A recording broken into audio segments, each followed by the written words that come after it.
Hello, truth seekers. As you know, the US government has been dropping troves of documents on UFOs, exposing the public to the hidden truths around forces operating at a very high level. This topic is important to the public for a few reasons. One being the existence of non-human superintelligent beings, implying the existence also of better ways of doing things, higher philosophies, and more reveals concerning spirituality within this realm. There is much to be learned and potentially gained from interaction with beings above human in ability, which leads to the second reason for the importance of revealing the truth of UFOs, that being the advanced technology and advanced energy propulsion systems, maybe heralding new physics, new chemistries. So for today's video, we'll just cover some current events on the topic. As you may know, last Friday, a new trove of documents and video were released. This is one of those videos. It shows a saucer, nearly appearing craft turning in the skies. The first major understanding for the public is to determine if the craft are physical objects, plasma orbs, or other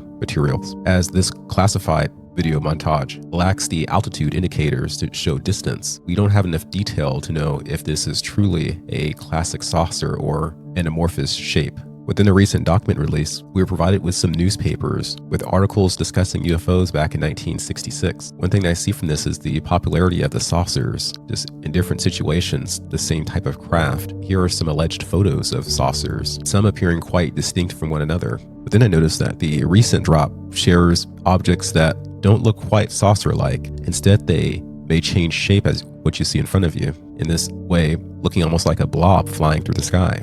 Here you see it nearly split in two as it flies. One idea for this is that they are taking whatever shape they feel the public is ready to process. This in terms of craft or corporal form. Again, or corporal form. We could be in a disclosure scenario where any interaction with humans and this advanced tech of these UFOs has to be scrubbed out and not released to the public, because if the public were to learn of these interactions, there'll be an expectation of benefiting presumably from the reverse engineering of the technology. But as long as the UFOs are blobs, they seem to be far beyond our ability to comprehend or even interact with, then that'll be safe from the standpoint of maintaining the current techno-oligarchical status quo. These are just possibilities. From my review of these craft, I conclude that they are not all fake. There does appear to be a reality in what's being captured by the military on flights. The question is just the origin, as well as the purpose. An alleged white hat patriot had sent me an interesting message quite a while ago on a topic of UFOs. I'll read it for you now.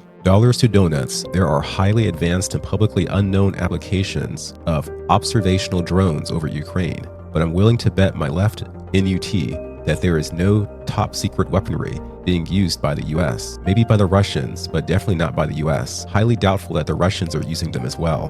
What people don't understand is that the power of this hidden technology is in the secret of its existence. The less people know, the more powerful it is. Does the CIA know, own, or deny the conspiracies floating around? Same as any intelligence agency. Let the public wonder, the power of knowing what others do not. Elements in metallurgy are key to the hyperpropulsion systems, as well as the casings and shielding. Also, is a part of the mechanisms installed for the quantified time shifting, but you will learn this in greater detail with what I've shared in the past. My personal thoughts are that if we are being visited, it is us from another timeline and period on that timeline. So this is what I was told. You can make of this what you will. There's a recent article put out by the Daily Mail. Secret White House plan for disclosure of alien life leaked. Trump insiders have told me they fear mass panic as UFO videos are released. Chris Sharp. Now reading a segment of this article. The White House released a second batch of UFO files on Friday, this time with evidence far harder for skeptics to discredit. One video appears to show a UFO accelerating almost instantaneously in the skies over Syria.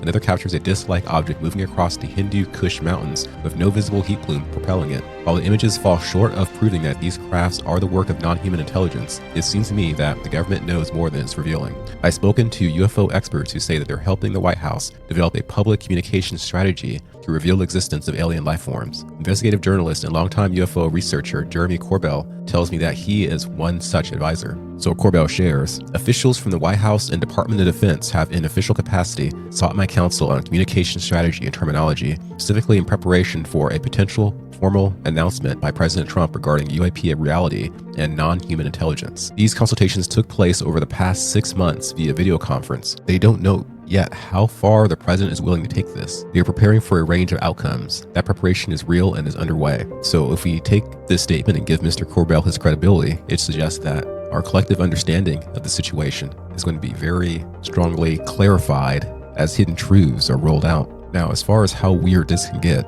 I share with you a clip of former Congressman Matt Gaetz describing how a Special Forces individual supposedly relayed certain secrets about human-alien interaction. But what have you seen? I shared on the Benny Johnson show that the strangest briefing I ever got in Congress was from a guy in Army uniform. He was with the 7th Special Forces Group, came in with multiple defense contractors, and told me that there were about 8 or 9 sites in the country where captured aliens were being forcibly bred with humans to create a hybrid race that could then communicate intergalactically. No one on my staff believed this. They all thought it was nonsense. And frankly, my general counsel thought it was a counterintelligence operation. Sometimes when there's like very troubling truth out there in the world, what counterintel will do is that they will present absolutely false information. And they will do it in the hopes that someone will spread that false information so that it can be discredited and then bring discredit on the movement more broadly. And so the lawyer in my office believed that was what was happening, that the government was actively trying to get members of Congress to take up and spread things that were not true. So at the time, when I was wearing a congressional pin, I said nothing about it. But when I was out of office and someone asked me what was like the weirdest thing anyone ever came in my office and said, there's definitely nothing weirder than the hybrid breeding program. I agree. There's really nothing weirder than that. And given the differences in chromosomes for different animals, if reproduction between humans and this kind are possible, then that does lend credibility to the concept of those things being future humans, like the anonymous white hat source had told me. Although this does have very obvious spiritual overtones. If you look at the aliens like a form of the Nephilim and a concept of interbreeding to create abominations that God would eventually have to wipe out. So it seems with this topic that we are also heading into skinwalker territory of inquiry, if you know what I mean. Is this another sugar water situation where the non-humans are blending in? Yum. Ought we worry about the concept of humans being replaced with the replacements masked? As an update on the Robert Harward situation, he eventually was interviewed by Mr. Stinchfield, but he was more focused on Iran than proving that he wasn't wearing a mask, almost as if operating on the program. To do, and I'll let it be at that. But let's not lose track of what's important here, where we are with Iran. Hold on, real quick. Can you just give me a tug and then I'll move on? Just Grant, one little tug. No, you're not going to get anything out of me. I'm not going to justify any of that. Right. All right. Knows I tried with unlike Fox News, they didn't ask you about it, which was crazy. I think there's like 60 million, 80 million views on this thing. But I'll let you off the hook, Admiral, because you are an American hero. There was a channel I came across years ago called the Plasmoid Anomalies Study Group, a channel with videography of many strange things in the sky. Just scrolling down the channel page, you'll see many videos of different anomalous objects, some of which admittedly look like possible human-created balloons, but then still others that defy explanation. Here's one example, and you see it as a amorphous type of shape just floating in the sky. This video taken in 2015. The concept itself reminds me of this UFO. About UFOs, a whistleblower provided some extraordinary video. It seems to show a U.S. military drone shooting a missile at an unidentified object off the coast of Yemen last year. The aerial encounter didn't go as planned. It is raising a lot of questions. Charlie Daggett has more on that mysterious mission in the sky. It shows a glowing orb off the coast of Yemen. Suddenly, on the left side of your screen, you see a Hellfire missile zip in, strike that unidentified object, then bounce right off it. When we slow the video down, you see the Hellfire missile continue to travel on its path, that trajectory becoming clearer from this zoomed out angle. Not shown is a second Reaper drone that launched the missile. Congressman Eric Burleson. And it's very interesting that in the context of these drops, we had been so opportuned to the revelation that NASA did indeed go to the moon in 1969, and they saw blobs in the sky, or orbs. Now, the credibility of this information makes the situation a bit more complex, as you can see that there may be other perverse incentives to get the public onto the UFO topic, maybe covering up the lies in the past, replacing the focus with a new religion. The concept of the MH370 Malaysian Airlines disappearance 2014 is renewed with these UAP revelations. Though this video that we're given may be a bit more difficult to believe in comparison to some of the other content that we have. If the video is legit, then understanding the concepts of the orb teleportation can become an integral part of understanding the broader picture with the UFO phenomena in general. Here's one of the last documents released by the U.S. Department of War. Orbs launching orbs. 3 teams of 2 federal law enforcement special agents independently describe seeing orange orbs in the sky launch smaller red orbs in groups of 2 to 4, with 3 being a general consensus. This is stated to have occurred at least 5 times. Each time the orange orb would appear, launch red orbs and then disappear. The orange orb was only visible for 1 to 2 seconds. The red orbs would generally move away from the orange mother orb in a horizontal path, but in a couple of instances, one red orb was stated to have moved ahead up at an angle, while another witness stated sometimes the red orbs would swoop down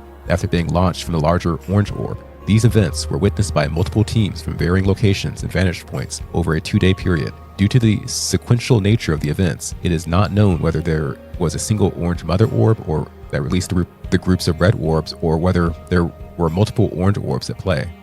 There is an important term which I'll share with you. I cannot confirm at this point if the term is true, though I suspect if it is, we're likely on the trajectory to learn more about it and what it entails. The term is Overwatch. And I know what you may be thinking. We're not talking about the video game. In the next video, we'll go over a post concerning the aliens.gov debacle and also take a look at the Booga Sphere controversy. If this type of content interests you, please give me a follow on YouTube or leave a like and comment on X. I continue to upload content to Rumble as well. Thanks for watching.